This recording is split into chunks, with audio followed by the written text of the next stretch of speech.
Hello there, and welcome to episode 6 of Just Beneath the Surface. What do we say when we start an episode, my friend? I'm Bruce, by the way, and this is my pal. I was wondering if you remembered. Yeah, this is Bruce, and I'm Brian, and we are the hosts of Just Beneath the Surface. This is episode 6. And for some reason, I wanted to say, deplane, deplane! And I don't know why, but somehow doing the intro was that. But I just have to give you a critique there a second. When you were doing the plane, you were going up like this. And you may recall that our producer, Mark, told us, sit still. Don't do that. Can you see my hand now? So don't be doing those jerky. Oh, yes, I can. Right? Which one, though? Okay. So, what is Just Beneath the Surface, Bruce, for the people who are here for the first time? It is three things. Well, three things we want to ask you. It's about Rod Serling's Twilight Zone from the late 50s, early 60s, which we both love, those episodes. Right. Love what he did. But we'd like you, if you could please, subscribe, notification bell, and like us. And you'd be amazed. That's all you want to do. All we want is for you to like us. Not love us, not take us home with you, but if you know Billy Mumy, it's Mumy. We think it's contact him and tell him to get on our show. But you'd be amazed at how long it took us to remember those three things. I mean, we went through this repeatedly during rehearsal. Subscribe. Yes. So anyway, this is about... And the other two. Make sure you do those. Justification bell. No, notification bell. Notification. You said justification. Justification bell. You said justification Maybe bell. That's why we're here. We need justification. I don't know. Oh, my dear Lord. Okay, but we are here to talk about the Twilight Zone. And in this episode, which is episode 6, believe it or not, and we love doing them, is about Billy Mumy. I always called him Mummy. Right. Like Mummy, like Boris Karloff in The Mummy. Now, most people remember that he was in the most famous episode of The Twilight Zone. Famous being subjective. Subjective, but the one that people know. It's like one of the big episodes, that being It's a Good Life, in which he played little Anthony Fremont. Yes. Most people really know him, though. Oh, well, of course, he was on Lost in Space, yes. I mean, that's the big thing everyone knows him from. But in terms of The Twilight Zone... In terms of The Twilight Zone, he was known for It's a Good Life. Yeah. But also a couple other, Praise for Pip. Mm-hmm. Well, let's stick with that first one, though, for just a second. He's looking at his whole career throughout The Twilight Zone. He was in 3 episodes of the original series. Correct. He had a small cameo role in the 1983 movie, Twilight Zone, the movie. Which I just found out in our last episode, which I'm sure you watched. And then in 2001, he reprised his character of Anthony Fremont in the UPN remake of The Twilight Zone. It took place 30 years later, and he was grown up, and Mumy's real-life daughter played his daughter. Oh my God, I faintly remember that, but I don't remember. What was that called? It was called It's Still a Good Life. Oh my goodness. That was the name of it.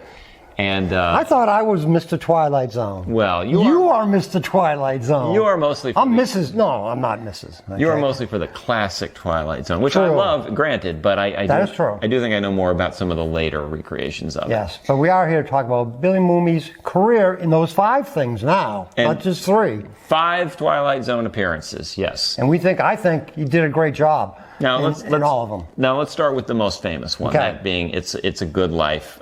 Talk about that, Bruce. Billy Mumy plays like a 6-year-old kid in Peaksville, Ohio, and supposedly that's the only place left with any electricity, any light, anything going on, because Billy Mumy has special powers. All he has to do is think, and it disappears, or goes away, or goes to the cornfield, or whatever. And he can change things. He can make it snow and do whatever. And he controls this one little town with his one little family in there and makes them do what he wants. And he can know your thoughts. And he can listen to what you're thinking. So you can't think bad thoughts. And you're always going, geez, Anthony, which was his name. You're saying he's the 1960s answer to Miss Cleo, right? If I knew who Miss Cleo was, I would. Never mind. Hold it, who's Miss Cleo? You're not. Go ahead. Miss Cleo knew all your thoughts back in the 1990s. She could tell you what your future was going to be, your fate, your destiny, for just $3.99 a minute by calling her 1-900 number. Oh, I get those. Yes. I used to call those before, but they were really expensive, like $19.99 a minute. Those weren't phone psychic lines. But anyway, talk about... Yeah, they didn't say much, but I remember one woman's... Oh, no, that's another show. That's our next show. Getting back to Bill Mumy. Billy Mumy. Mumy! He was great in It's Good Life. And he was a great kid actor, and I think he's going to be on our podcast now that I think about it. Billy, please come see us. But in any event, he's a really good kid actor, and he did a great job. And the thing I like about that, because they did a reboot, which you said in the last episode, with the Twilight Zone, the movie, just the tenseness in that movie, and just, what's that line? Near the end of the thing, we won't give it away, but one of the guys is so fed up without having to live and watch make-believe TV. Won't somebody take a lamp or a bottle or something and end this? That is great. And to this day, when I hear that or see that, I'm still tense. I'm still waiting for somebody to grab a bottle. And the other guy that plays his father, I forget his name. Yeah, John Larch. Excellent. Yep. When what's his name says that, John Larch gets a look in his eyes, and Cloris Leachman is holding him. It's a great look, like, I want to do it. I want to kill him, but he probably will know if I'm going to try and kill him. Yep. And you don't get that in the second one in the movie. I don't get that in the second one. But Billy the tension's Mumy, not there. He does a great job of being that villain, that sort of like 6-year-old kid who kind of thinks like an adult but doesn't think like an adult. And it's still scary to me, that episode. I think it's great. He's just a bratty kid. Now, I correct me if I'm wrong. When he kills the dog, yes. even. I mean, that's like, I love animals. I hated that scene. It's like, oh no. Yeah, and he turned all the cows into monsters, didn't he? Yes. Oh my God, you did. Yes, you did. Are you making it snow? That's going to kill all the crops. It's good that you did that. It's real good. But I forgot. It's good but I think he does a great job in that episode. Now, correct me if I'm wrong, though. That was probably his second appearance in the Twilight Zone, because I believe the one where he's calling his dead grandmother, and I forget the name of that episode.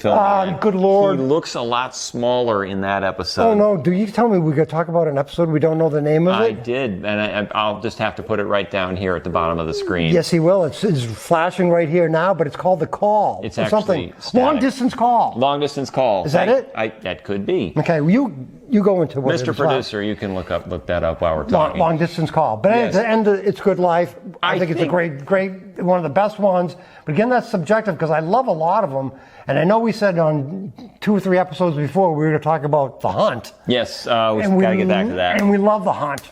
It's a great episode. At least we like it. We can do a whole episode on that one. And we are going to do that and bore the hell out of you. Even more than right now. Can you believe that? Right? Can you think we can do that? It's possible. It's possible. I think our likes just went down. That's right. But so getting slowly dimming, like just having Peaksville, Ohio, right here, and that's the only light, because that's how they start the movie. Now, the episode. Okay, getting back to Long Distance Call. Okay. What do you remember about that? Because I've only seen it once or twice, and it's been a very long time. Again, it's the same thing. Like when I said that guy, the father of Anthony in It's a Good Life, he gets that look in his eye like he wants to do something. Yep. In Long Distance Call, the part that really gets me is when they think he's talking to the dead grandmother, and the dead grandmother latches onto Anthony, her grandson, and says that she's dead. But are they still collecting her Social Security checks?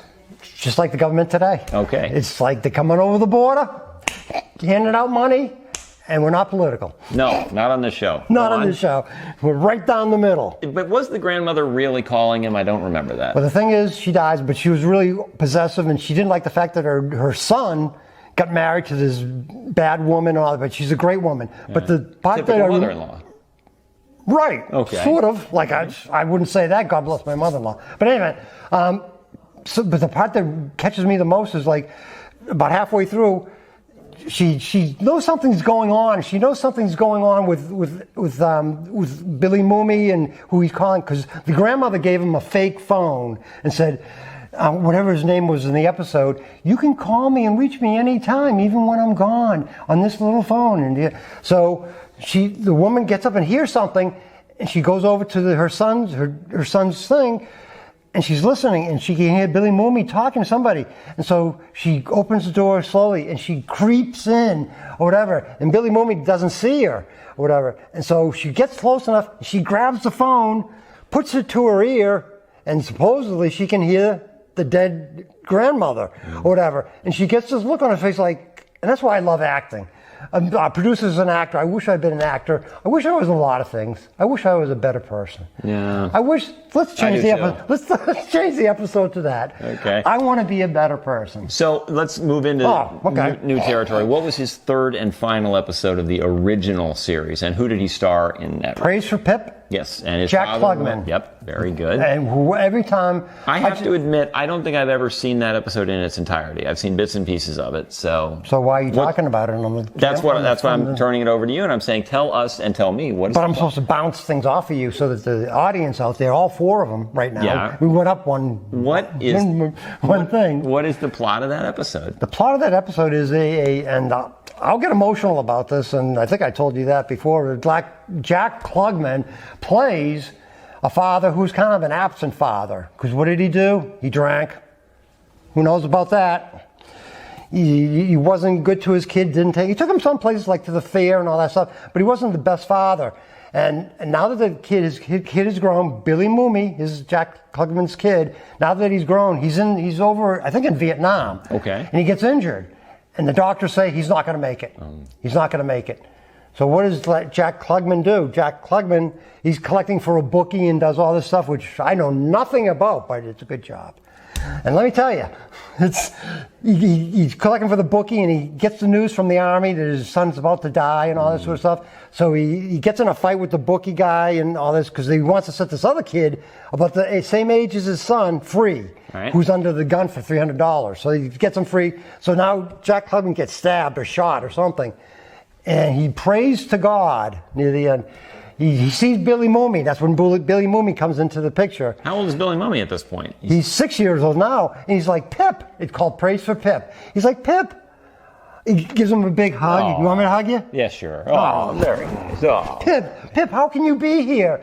You're 6 years old again. Because he's now in Vietnam. How can you be here? And he said, Dad, I'm here to enjoy times with you. Like we had a few times, but you were always busy too much. Let's go to the fair. So they go to the fair and go on the rides and all this. And all of a sudden, Billy gets this look in his eyes like, and Jack Klugman goes, what's the matter? And he just starts walking back and runs away. And he finally says to him, one of those mirror rooms where you see, which I've been in those, they're cool. But You've been in the padded room too? Yeah, okay. I got out last year. Oh, very good. I had a lot of shots right here in my whatever. It's a good thing because they had knife. Well, I won't say it. Right. Okay, but anyway, he goes, I have to leave now, Dad. I have to go. I can't stay anymore because it's over. I'm dying. I'm dying. And I just got an emotional feeling about it because number one, it's like, I'm sure there are some people out there who regret things in life. Not me, no. But anyway. And I'm the biggest regretter there is. I have a million of them. And anybody who knows me at all, I have a million of them. Every time I think about it, I get sad. I'm starting to regret this. I'm getting sad right now, whatever. And and that's what I tell you about the other episodes, what I take from it. Or whatever, is Jack Klugman's sadness for not being a good father. Okay, I get that. And as you describe it now, it's all coming back to me. I have seen it. And I don't look at it as, look at the nice scenery or the whatever. That's the part and I think that's what Serling was trying to say. And that happens these days where people, I'm sure, have regrets or whatever. But eventually, he prays to God, Klugman prays and says, take me instead of my son Pip.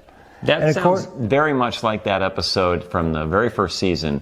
I forget the name of it, but the guy is a salesman, and he's supposed to be taken by God that night, and he meets this deal with the devil, and he cheats his way out. The pitch, it was like the guy who wanted to make the perfect pitch before he checked out. Yeah, there was a little girl. There was a little girl because he cheated Death. Death was going to take the little girl instead. Right, and he does almost take the little girl, but then he does the big pitch. Yes. And saves the little girl, whatever. So it's a little like that when Klugman prays to the Lord and says, take me instead, and he's already been shot, and then he just falls dead, and then shoots over to Vietnam, and all of a sudden Pip, the young kid, he's going to recover. He's going to get, and then the last scene, we don't say the last scene. We don't say that here. So that's the end of his appearances in the original series. Which are very good. He was 3 different types of thing where, he's playing, I think, different emotions. I'll give it to you, Billy. You were a good kid actor. And you're a good guitarist, which you can come teach me guitar, too. So please. The series F chord, I can't play it. the series ends, and no, that's all right. Bill Mumy, whatever. Mumy. He segues into the role he's most famous for. Mumy. That being the. Our meter's just. I'm just gonna sing that over and over again. Okay. Go ahead. So he took the role that he's most famous for. I did not watch Lost in Space. I really don't know. Are we gonna talk about Lost in Space? Yeah. Well, no, he was on that, but then that's what he's most famous for. I love that show. But then 20 years. What's was that? it? Will Robinson, yes, Danger Will Robinson. But he does that, and then 20 years passes, and 1982 rolls around. He did a lot more than that. Well, we're just talking about the Twilight Zone. Okay. And as we talked in the previous, we talked in the very previous podcast, as a matter of fact. They did in 1982. They produced Twilight Zone the movie, right. which had a whole lot of backstory to it, which we discussed in a previous podcast. But one of them they did was a remake of It's a Small Life. It's a Good Life. It's a Good Life. I'm sorry. It's a Small Life. You think that's the second one? I usually do that. Remember I called it Just Below the Surface? Just Below the Surface. Our show is actually called Just Beneath the Surface. Yes. Now, there is a difference between beneath and below. Mm-hmm. Do you want me to explain that to you? No, we'll get back to this. So he does they did a remake of his episode, It's a Good Life.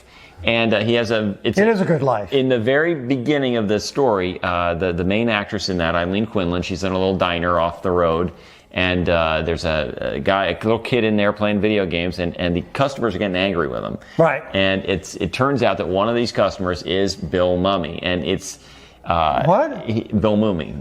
Right. Okay. One of the customers, and he's yelling at the diner owner to get this kid out of here, and I did not know that. And unlike the original series, none of the people in the diner were afraid of Anthony. They didn't know that he had any powers. Who did that? Who directed that one? That was Joe Dante. Okay. Yeah, he should have stuck to the original. Because if I saw little Anthony banging on my video game, I'd say, Anthony, keep doing it. It's a good thing you're banging on that. That's why in the original I thought it was a lot more tenseness, a lot more whatever, because you always had to be on eggshells, and that was walking around. As we discussed earlier, that in the previous episode, that was all gone from the remake. Nobody was afraid. But that was his fourth thing for the Twilight Zone, right? Right.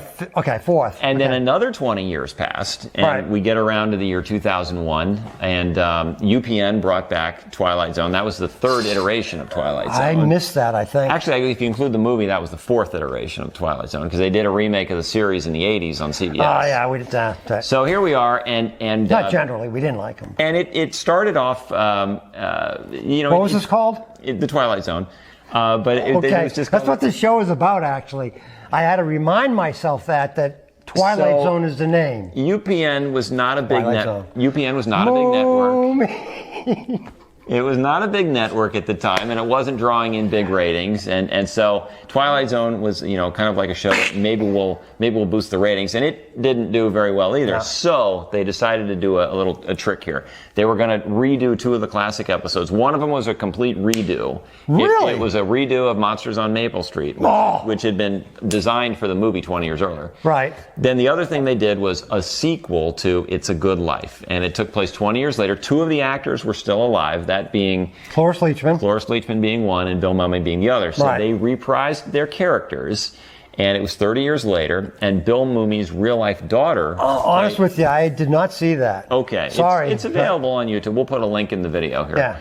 I'm sure you're going to go right to it. His real-life daughter played his daughter in the movie, and in the episode. Okay. And she had the gift, too. But they didn't know that at first. When the story starts, she's about 10 years old, and nobody has figured it out yet. Okay. And then one day Cloris Leachman is playing with her or doing something, and all of a sudden something goes flying across the room, and Cloris Leachman looks at her and she's, "Did you do that?" And, "No, I don't know." What? And slowly her powers start developing. And Cloris Leachman, who's been living this hell for 40, 50 years or whatever, finally sees an escape clause here. Maybe she can use the daughter to get rid of her son, to get rid of Bill Mumy's character. I did see that. I remember that. I like that sort of plot. Yes. But you kind of wonder how they're living. I mean, it's like, in the original Billy Mumy, Anthony Fremont, he kills or gets rid of everybody else, and there's only these 5 or 6, 10 people Right. around. So 40 years later, who are there other people, or you don't know? Or, Right, where did all the people come from? and who did Anthony have whatever with sex with to get a daughter? Wouldn't the I town- want to know that. Wouldn't the parents of his wife know not to let their daughter marry this guy? But if he was Anthony, he'd say, "You can't stop me." He would do that. And maybe it was Anthony. He just like pointed to himself and says, "You're pregnant." Yeah, Right? it could be. He could- but that takes but all he the could fun do- out of it. I wouldn't know about fun. Oh, okay, all right. So What anyway. kind of fun are you talking about? Oh, right, the 900 calls. So This is the anyway, man, he used to do that all the time. 900. We used to call Jim Baker. And he used to go, "Hi, is Tammy there?" I used to call him We and ask for did. Prince Edward DeCant. Oh, no, because it'd say, send money, or whatever. And it'd be like, "We want to talk to Tammy, please. We want to give you $10,000. Oh, okay, we'll put you right through." Did you? No, but then to give us to like a assistant manager. You never talk to the real people, Okay. Tammy and Jim. But you call the So, Jim 100. Just like when you'd call Miss Cleo. Twilight Zone, that's what they were about. Just like when you call Miss Cleo, she would never answer the phone. Stop that personally. Cleo crap. No. Like they can't. But that's Billy Mumy. We really like what you did acting. God bless you for being a guitar player, because I'm trying, and I think that's a great thing, or whatever. And we hope one day you'll be on our podcast. We're going to send you until you get down here and get on our podcast. So remember, subscribe, notification bell. Hit the like button. Oh, right. Tell your friends. Scream it from every mountaintop in the town. Good night, Brian. Good night. Have a good one. You too. And we are.